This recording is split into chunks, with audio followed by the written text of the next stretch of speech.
Hello friends, आपका बहुत बहुत स्वागत है हमारे YouTube channel house of solutions पर।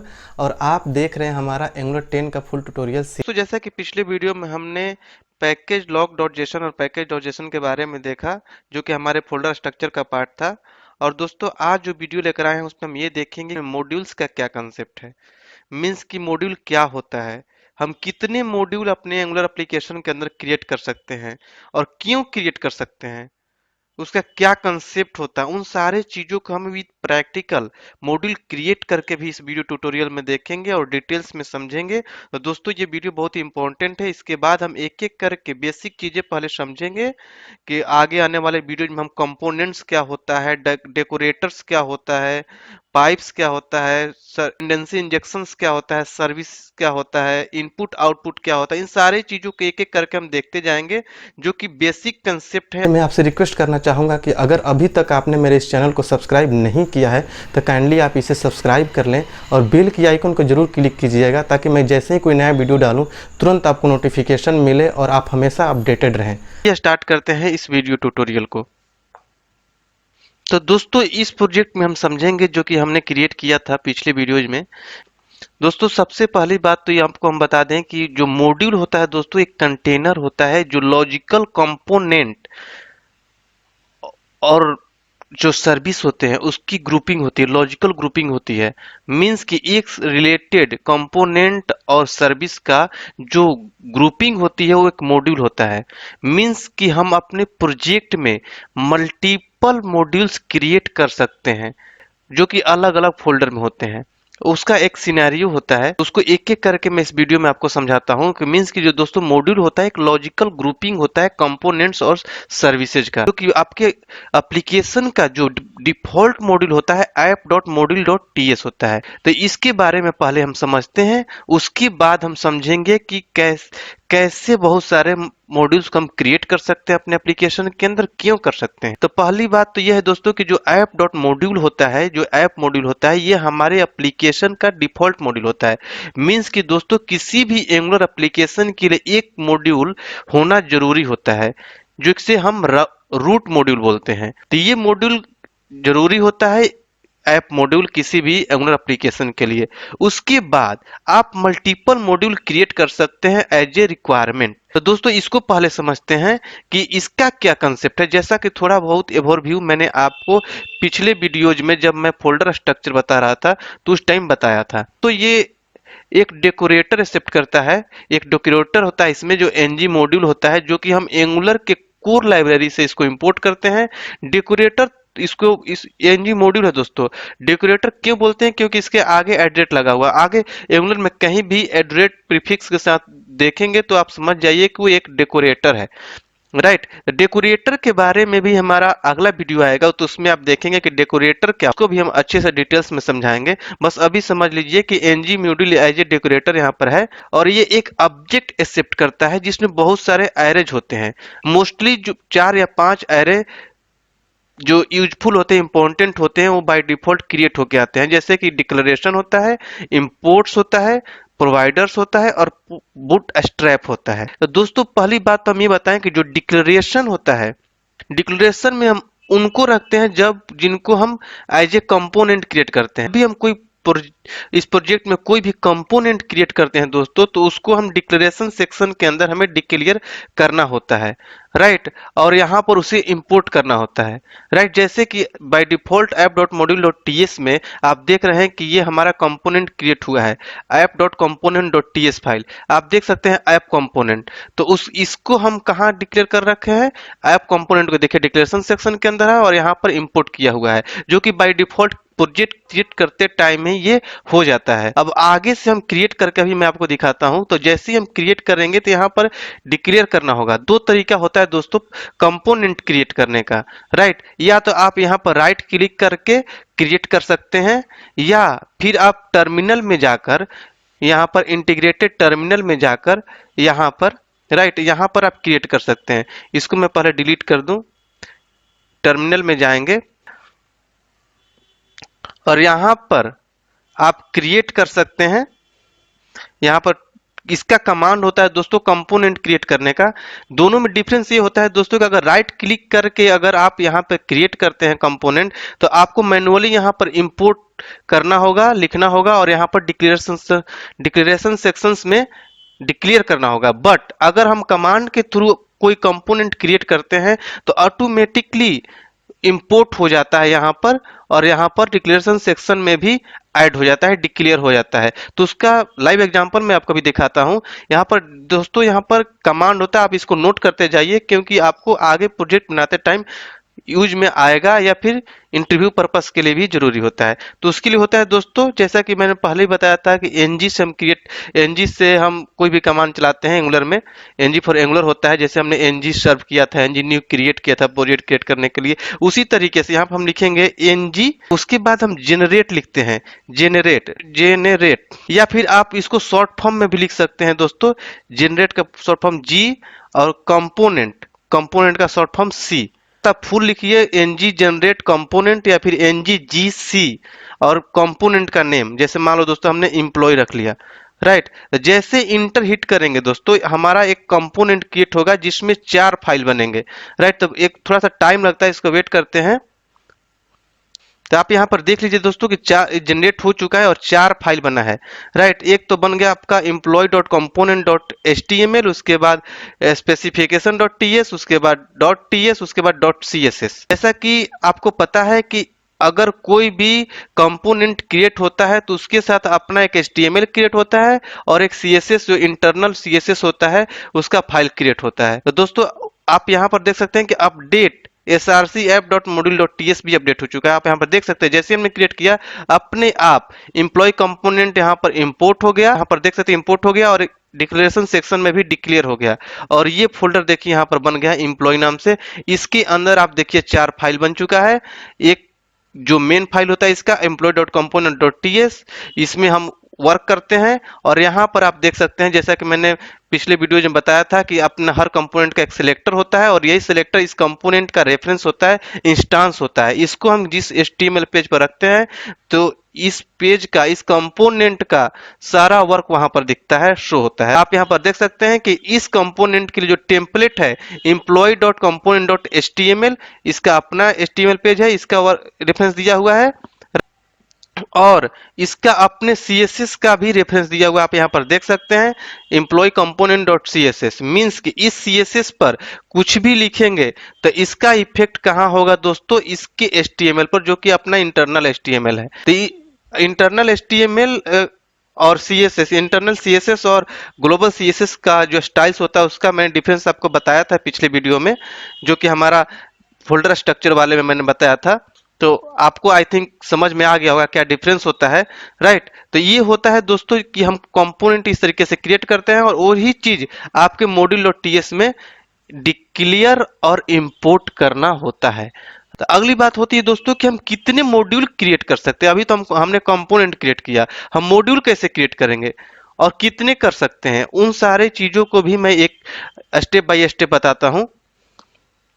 उससे पहले मैं आपको बता दूं ये एनजी मॉड्यूल जो डेकोरेटर होता है, जो कौन कौन सा एरे एक्सेप्ट करता है। तो हमने अभी डिक्लेरेशन सेक्शन के बारे में देखा। तो दोस्तों डिक्लेरेशन सेक्शन में हम कंपोनेंट को डिक्लेयर करते हैं, पाइप को करते हैं, डायरेक्टिव्स को करते हैं, राइट। ये सारी चीजें भी अगले आने वाले वीडियोज में हम देखेंगे कि डायरेक्टिव्स क्या होता है, कितने टाइप का होता है, पाइप कितने टाइप का होता है, ये सारी चीजें हम एक एक करके देखेंगे। बस आप यहाँ इतना समझिए कि डिक्लेरेशन सेक्शन में दोस्तों हम कंपोनेंट को, डायरेक्टिव्स को और पाइप्स को डिक्लेयर करते हैं, राइट। और अगला होता है दोस्तों इंपोर्ट्स। तो इंपोर्ट्स में दोस्तों हम मॉड्यूल्स को, जो हम मॉड्यूल क्रिएट करेंगे उसको हम इंपोर्ट करेंगे यहाँ पर, राइट। मीन्स कि जैसे ही मॉड्यूल क्रिएट करके दिखाऊंगा तो आपको दिखेगा कि यहाँ पर हम उसको इंपोर्ट करेंगे। मीन्स कि कंपोनेंट हम डिक्लेरेशन सेक्शन में रखते हैं और मॉड्यूल क्रिएट करते हैं तो हम इंपोर्ट्स के अंदर रखते हैं। दोनों एरे में डिफरेंस है इंपोर्ट्स और डिक्लेरेशन सेक्शंस में। तो दोस्तों यहाँ पर आप ऑलरेडी देख रहे हैं कि ब्राउजर मॉड्यूल और ऐप राउटिंग मॉड्यूल जो कि बाय डिफॉल्ट ऐड है, इसमें प्रोजेक्ट क्रिएट करते टाइम ही ऐड हो जाता है, और ये देख सकते हैं यहाँ पर इंपोर्ट भी किया हुआ है। अगली बात आती है दोस्तों की प्रोवाइडर्स के अंदर दोस्तों हम सर्विस को रखते हैं। कोई भी सर्विस हम बनाएंगे अपने एप्लीकेशन में या यूज करेंगे तो उसको हमें प्रोवाइडर सेक्शंस के अंदर रखना होगा और उसको इंपोर्ट करना होगा इस पेज पर। जब हम करेंगे आगे वीडियोज में तो मैं आपको दिखाऊंगा कैसे प्रोवाइडर्स के अंदर रखते हैं, अगर नहीं रखेंगे तो क्या एरर आता है। तो दोस्तों आपके माइंड में ये भी यहाँ पर आ सकता है कि हम डिक्लेरेशन सेक्शन में कंपोनेंट को रखते हैं, प्रोवाइडर्स को अलग रखते हैं, तो हम दोनों को एक साथ क्यों नहीं रख सकते, भी क्वेश्चन पूछा जा सकता है आपसे या फिर आपके माइंड में आ सकता है जनरली। तो दोस्तों दोनों में डिफरेंस होता है कि डिक्लेरेशन सेक्शन में कोई हम कंपोनेंट डायरेक्टिव या पाइप्स रखते हैं तो दोस्तों ये कंपाइल टाइम होता है। कंपाइल टाइम ही इसमें जो भी इश्यू आता है तो हमें वो इशू दिख जाता है, एरर शो कर देता है। बट सर्विस में अगर कोई एरर होता है दोस्तों तो आपका application as it is run कर जाता है, बट एरर नहीं दिखता उस टाइम, उसका रिजल्ट आपके पास नहीं आता, सही रिजल्ट नहीं आता। राइट, मीन्स कि ये इंजेक्टर टाइप का होता है। सर्विस हम यूज करते हैं तो इंजेक्टर टाइप का होता है और वहां पर कंपाइल टाइम पे नहीं दिखता है, तो इसलिए अलग अलग इसके सेक्शन बनाए हुए हैं। अगला होता है दोस्तों बूट स्ट्रैप। बूट स्ट्रैप होता है दोस्तों कि इसके अंदर हम एप्लीकेशन बूटिंग प्रोसेस के लिए हम यूज करते हैं कि कौन सा कंपोनेंट पहले लोड होगा। तो दोस्तों ये हुआ एनजी मॉड्यूल लोकेटर का कंसेप्ट। दोस्तों आगे हम देखते हैं कि हम कैसे मॉड्यूल क्रिएट करते हैं। तो मॉड्यूल क्रिएट करने का कमांड होता है, हम यहाँ पर लिखेंगे एनजी जी फॉर जनरेट या जनरेट या जी कुछ भी लिख सकते हैं। उसके बाद आपको लिखना होगा मॉड्यूल और फिर उसके बाद मॉड्यूल का नेम देना होगा। तो दोस्तों मान लो दोस्तों हमने कंपनी नेम से एक मॉड्यूल क्रिएट किया, कंपनी नाम रख लिया, बाद हम इंटर हिट करेंगे। राइट, तो दोस्तों इसके बाद क्या होगा कि आप देखेंगे यहाँ पर एक क्रिएट हो गया ऐप एसआरसी के अंदर, ऐप के अंदर कंपनी के अंदर company module dot TS create हो गया। दोस्तों कोई भी फाइल क्रिएट होगा तो ऐप के अंदर ही होगा क्योंकि ऐप एक रूट फोल्डर होता है। राइट, तो आप यहाँ पर देख सकते हैं कंपनी नाम से फोल्डर क्रिएट हो गया, उसके अंदर आप देखिए company dot module dot TS file create हो गया है। मीन्स कि आप मॉड्यूल क्रिएट कर सकते हैं एक एप्लीकेशन के अंदर मल्टीपल। दोस्तों मान लो हमारे पास ऐसा सिनेरियो है कि हम किसी कंपनी के लिए एक ईआरपी टाइप का बना रहे हैं। राइट, मीन्स कि कंपनी मैनेजमेंट सिस्टम का एक हम सॉफ्टवेयर अगर बना रहे हैं तो उसमें हो सकता है कस्टमर पोर्टल हो, एक अकाउंट पोर्टल हो, उसके बाद आप बात कर सकते हैं एम्प्लॉय के लिए पोर्टल हो, एचआर मैनेजमेंट का अलग से पोर्टल हो। तो दोस्तों हर पोर्टल के लिए अलग अलग हम मॉड्यूल बना लेंगे। क्यों बनाएंगे, इसका कंसेप्ट क्या है, तो उसके लिए मैं आपको बताऊं दोस्तों कि आपको पता है कि app dot module dot TS आपका रूट मॉड्यूल है और यहाँ पर हम कोई भी कंपोनेंट क्रिएट करते हैं तो उसका डिक्लेरेशन सेक्शन में रखते हैं। सर्विस बनाते हैं तो प्रोवाइडर्स के अंदर रखते हैं, कोई मॉड्यूल होता है तो इंपोर्ट्स के अंदर रखते हैं। अगर मान लो दोस्तों हमारे पास बहुत बड़ा प्रोजेक्ट है, हर पोर्टल के लिए अलग अलग बहुत सारे कंपोनेंट बन जाते हैं, बहुत सारे पेज होंगे, तो उन सारे कंपोनेंट को अगर हम एक ही app dot module dot TS file के अंदर अगर इंपोर्ट करते हैं, डिक्लेरेशन सेक्शन में रखते हैं, तो ये पेज मैनेज करने में डिफिकल्टी होगी, ये कॉम्प्लेक्स हो जाएगा।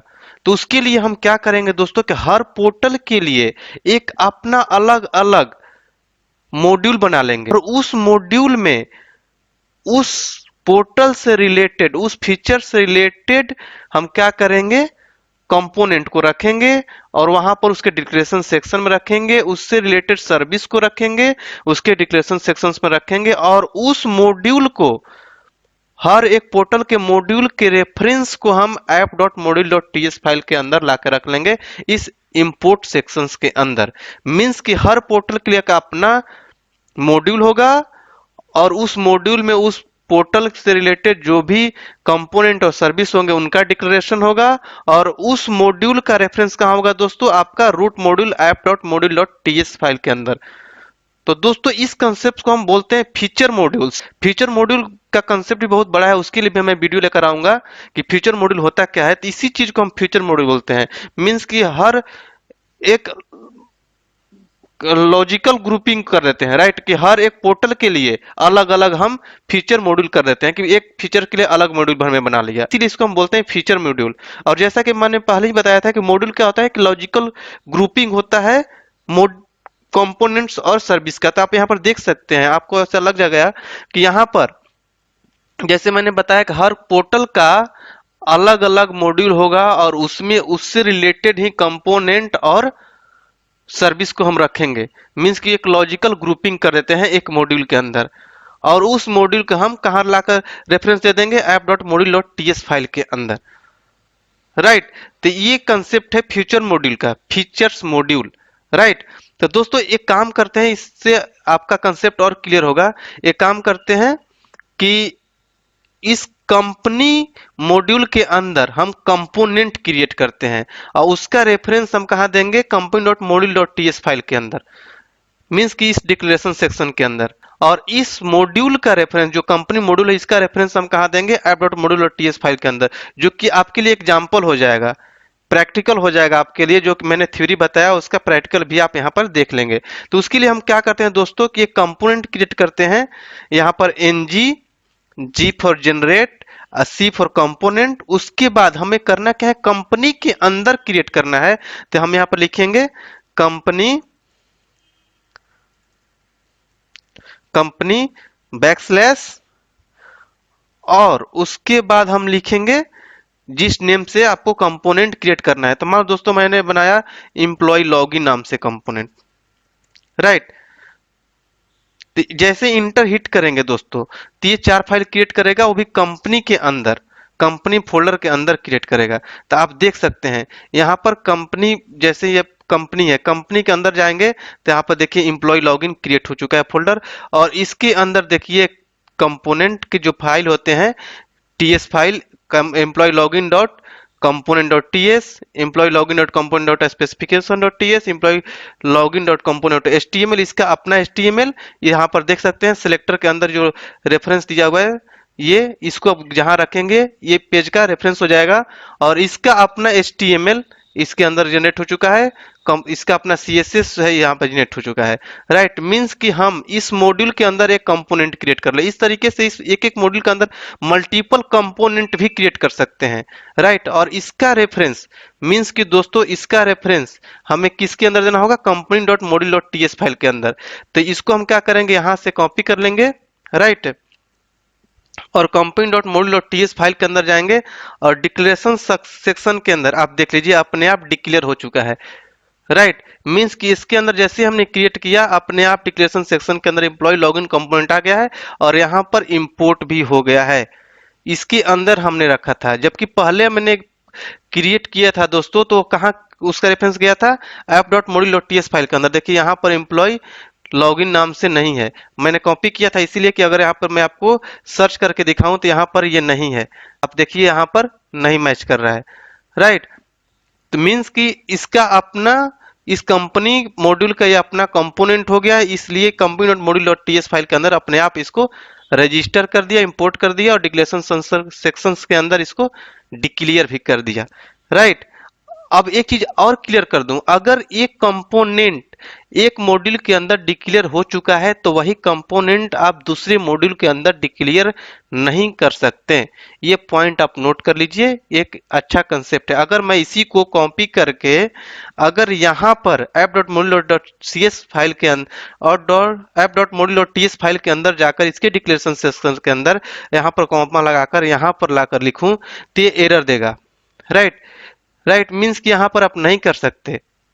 राइट, अगर मैं यहाँ पर इसको इंपोर्ट भी कर दूं, यहाँ पे इंपोर्ट भी कर दूं, तो ये एरर हमें शो करेगा। जब रन कराएंगे तो बोलेगा कि मल्टीपल टाइम आप सप्लाई नहीं कर सकते। राइट, तो इसलिए यहाँ से हम इसको हटा देंगे।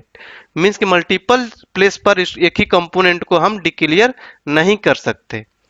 अगला बात है दोस्तों कि अब हमें क्या करना होगा इस कंपोनेंट को यूज करने के लिए, इसको, ये जो company dot module dot TS file है, इसको हमें क्या करना होगा, यहां से कॉपी करेंगे और इसको हम app.module.ts फाइल के अंदर इंपोर्ट करेंगे।